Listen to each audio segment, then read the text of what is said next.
नमस्कार, मैं उमंग और स्वागत है आपका हिंद टीवी में। भारत ने अपना एक अमूल्य रत्न खो दिया। भारत की स्वर कोकिला लता मंगेशकर अब हमारे बीच नहीं रहीं। उन्होंने अपना पूरा जीवन फिल्म इंडस्ट्री को दे दिया। उन्होंने कई दौर के गायकों और संगीतकारों के साथ काम किया। उन्होंने मोहम्मद रफ़ी के साथ भी गाने गाए, लेकिन एक समय ऐसा आया जब उन्होंने रफ़ी साहब के साथ गाने से मना कर दिया। आखिर ऐसा क्या हुआ जिसके कारण लता और रफ़ी के बीच दूरी बढ़ गई? लता मंगेशकर और मोहम्मद रफ़ी के बीच के तकरार के दौर को जानने के लिए देखिए ये रिपोर्ट।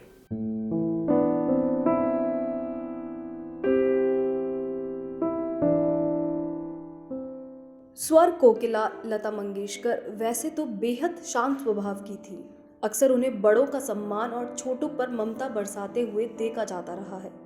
लेकिन एक समय ऐसा भी आया था जब लता मंगेशकर को बेहद गुस्सा आ गया था। ये गुस्सा उन्हें लेजेंड मोहम्मद रफ़ी पर आया था। दोनों के बीच खटपट सिंगर्स के रॉयल्टी के मुद्दे पर चल रही थी। ये विवाद उस वक्त काफ़ी बढ़ गया था, जिसके चलते लता मंगेशकर और रफ़ी साहब दोनों ने एक दूसरे से मुंह फेर लिया था और कई सालों तक कोई काम साथ नहीं किया था और ना ही साथ गाना गाया था। ये वाक्य 60 के दशक का है, जब सिंगर्स को रॉयल्टी नहीं दी जाती थी। ऐसे में लता मंगेशकर ने अपने हक की मांग की थी और अपनी आवाज बुलंद की थी। इस लड़ाई में और भी कई सिंगर्स उनके साथ खड़े थे। लता जी का मानना था कि म्यूजिक डायरेक्टर्स की तरह सिंगर्स को भी रॉयल्टी दी जानी चाहिए। रफ़ी साहब पर लिखी गई किताब मोहम्मद रफ़ी माय अब्बा में इस बात का जिक्र है। मोहम्मद रफ़ी की बहू यास्मीन खालिद द्वारा लिखी गई इस किताब में लिखा गया है, रॉयल्टी के मामले को लता मंगेशकर ने प्रोड्यूसर्स के आगे उठाया था। लता जी को उम्मीद थी कि इस क्रांति में रफ़ी साहब भी उनका साथ देंगे और पूरा सपोर्ट करेंगे। लेकिन मोहम्मद रफ़ी के विचार लता मंगेशकर से इस मामले में अलग थे।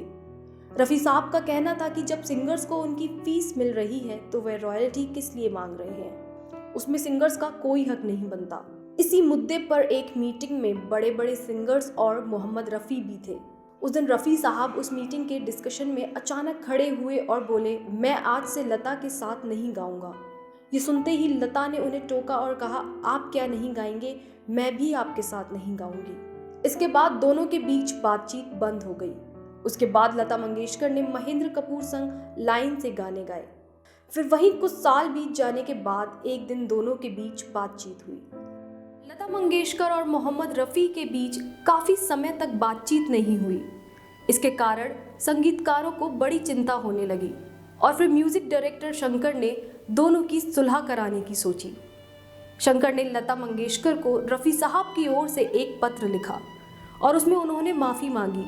इससे लता को लगा कि ये पत्र रफ़ी साहब का है और फिर दोनों के बीच सब कुछ ठीक हो गया। ऐसी तमाम खबरों के लिए हमारे साथ जुड़े रहे और देखते रहे हिंद टीवी। अभी के लिए इतना ही। नमस्कार। अगर आपको हमारा वीडियो पसंद आया हो तो इसे लाइक करें, इस चैनल को सब्सक्राइब करें और हाँ, बेल आइकन भी दबाएं ताकि आप तक हमारे वीडियो की नोटिफिकेशन पहुंचते रहें। हमसे जुड़े रहने के लिए अपने सुझाव हमें कमेंट बॉक्स में देते रहें। हमें आपके सुझाव का इंतजार रहेगा। हमारे साथ जुड़ने के लिए धन्यवाद।